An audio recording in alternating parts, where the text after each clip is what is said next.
those guys. It's pretty cool. This stand is terrible. Oh, hey everybody. Hey everybody, welcome back to the channel. Today I'm gonna be talking with more action figures. Yes, shiny things to keep you entertained. Today I'm not really gonna be talking about the action figures, but like the characters and stuff like that. I just want to have them there to like visualize and stuff because I like looking at them. Anyways, today I want to talk about the Great Moral Complex. You've probably heard it before. A grumpy guy with a skull in his chest argues with a guy in red leather about people needing to die in order for other people to live. Basically, should heroes kill or not, and all that fun jazz. And I love that, like, conversation, like, topic so much. And I could talk about it for forever. But when I tried making this video without a script, it was terrible. So I wrote a bunch of notes down to make my thoughts more cohesive. And so here we are now. But anyways, enough of me yapping and more of me yapping. The first hero up on our list is good old Frank Castle, the Punisher. Is he in focus? I need to move. First off, I love this action figure, and everybody says that his head sculpt is like weird and whatnot, and then like replace it with like a custom one. Like, why though? Anyways, it looks like him and it doesn't look bad. Like, I kind of thought that at first when I was first looking at the figure, but once I like had it in my hands and I was actually looking at it with my eyes, it looks like him. And especially with the light coming from the top, it gives him like that shadowy look that he always has in the show. Anyways, Frank Castle, he believes that the best way to get rid of crime is to kill all the criminals, which, yeah, that kind of makes sense. Because, oh, there's bad guys, get rid of the bad guys, and then there's only good guys. And bada bing, bada boom. It makes sense. But the problem with that is, like, there's so much evil in the world that you can't possibly kill all of it. And people may argue that the Punisher is efficient and effective at what he does at stopping crime. Like, fighting fire with fire just gets everybody burned. There has to be better ways to solve crime than this. And then the next one on the list is the Batman. And I know he has a strict no-kill rule and that makes him different from the Punisher. Punisher just kills all the bad guys. Batman scares people into being good. And that makes sense for him because he's just a guy. He's not everywhere in Gotham all at once, so he has to scare people into thinking that he's everywhere so that they'll stop doing crime. But if you're a hero and what you represent is fear, then you're not being a great example to the people who look up to you. I don't know. I know that's not all of what Batman is and all that, but the basic gist of it is he scares people. He says, one of Batman's quotes is, "I am vengeance. I am the night. I am Batman." Sorry, buddy. In Romans 12, God says, vengeance is mine, so vengeance is already taken. You can still have the Knight and Batman, though. God didn't take those titles. The next one on our list is the Man Without Fear, Daredevil himself. What a goated figure this is. Now, side tangent, I bought both of these guys recently because they just came out not too long ago. I bought them for full price, and then not even 2 weeks later, they were on sale for $10 each.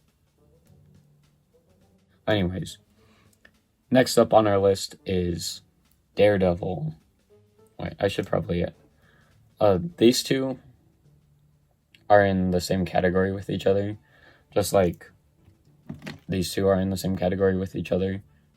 And you might be thinking, whoa, like Captain America's like a big Boy Scout guy. And then Daredevil's like the guy who yells all the time. But they're pretty similar when you really like sit down and think about it.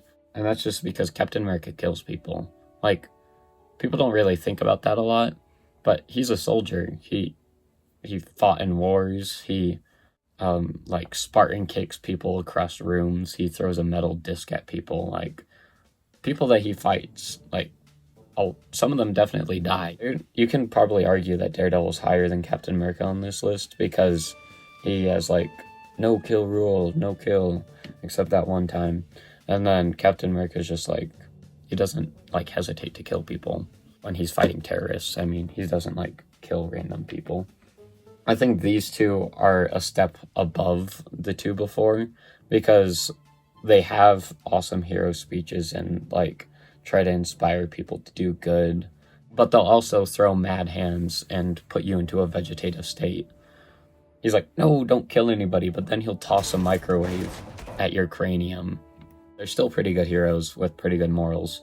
They just could be more gentle. And speaking of, that Batman action figure cannot stand on its own. Anyways, speaking of being more gentle, we have these two guys. They're just like paragons, basically, of what heroes should be. Like, they have so much power. Like, both of them just consistently hold back when fighting their villains. He will disconnect your L4 vertebrae. But these guys won't. I mean, if you get them really angry, they might, but... Or if you're talking about the PlayStation Spider-Man, instead of, like, trying to take down the bad, they try to inspire people to be good. And I think that that's what makes them so much better of heroes compared to the other guys. Like, I'm not trying to dog on anybody else that I went down before. Like, Batman's awesome, Captain America's cool, Daredevil's cool, Punisher's cool. But, like, what these guys represent means so much more in the terms of, like, being a hero. Because when you're a hero, you represent something bigger than yourself. And you're there to inspire people to be better instead of just, oh, I need to get rid of all the bad.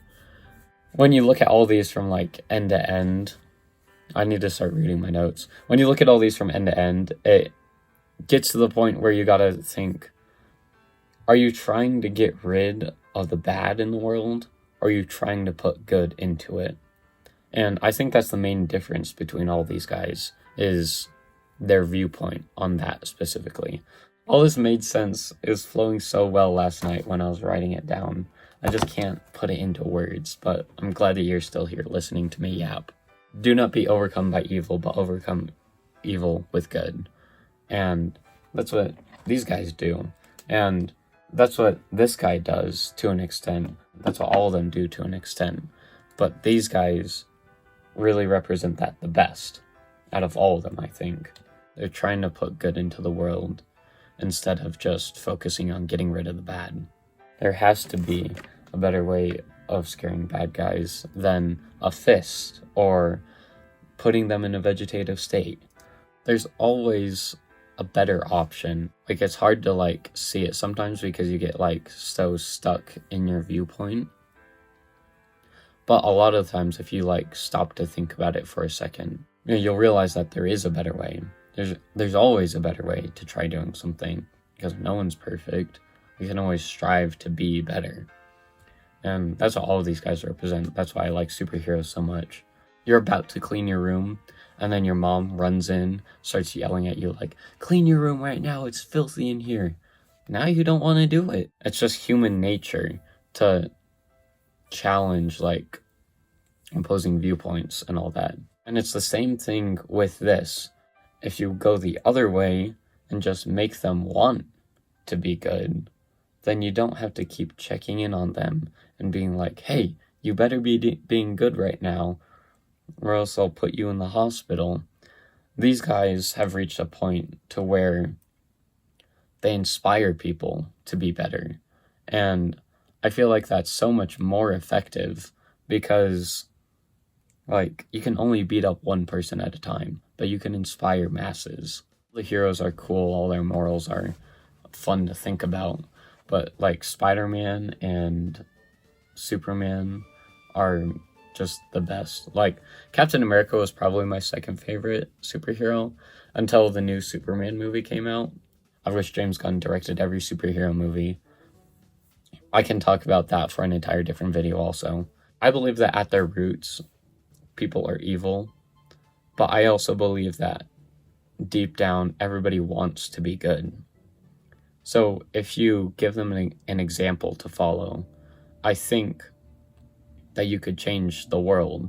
I feel you're getting to the root of the problem and not just cutting off the weeds on the top and letting them grow back later.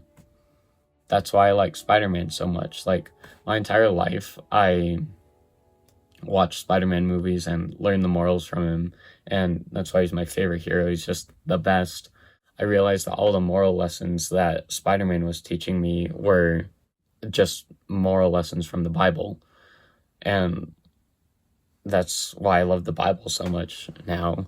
And that's why I like superheroes so much, because, like, they're examples of biblical stories and principles and morals in a fun, entertaining way that doesn't just, like, shove the Bible down your throat, because that can make people, like, uncomfortable. Like, if you're not a religious person, someone shoves the Bible down your throat, then, oh, I'm not gonna listen to that guy. That's annoying. And maybe I shove the Bible down people's throat too much by, like, saying, oh, in Romans 12, vengeance is mine, says the Lord, so Batman can't be vengeance. So I apologize if I am like that for any of you guys, but I'm not trying to be. But anyways, that's why I love superheroes so much. That's why I love moral complexes of superheroes. That's why I love the Bible so much. And I just wanted to yap about it. And it's been 26 minutes? Golly. I've been talking for a really long time. Thank you guys so much for listening to me yap for however long this video is. Come back soon. I think I'm going to be trying to make a video every week. I have a bunch of ideas, so buckle your seatbelts, I guess. Thank you guys so much for watching and listening to me yap. Go out and try to be better like these guys. That's what I try to do every day. Peace, and God bless.